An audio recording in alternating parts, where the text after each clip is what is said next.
PSM Makassar berhasil keluar sebagai juara kompetisi Liga 1 Indonesia musim 2022 hingga 2023. Namun, yang kini jadi perbincangan hangat ialah tidak adanya hadiah berupa uang pembinaan kepada tim yang berhasil keluar sebagai juara.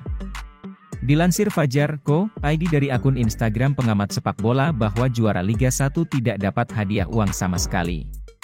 Sontak kabar tersebut mendapat tanggapan dari para pemain PSM Makassar yang berhasil keluar sebagai juara di musim ini.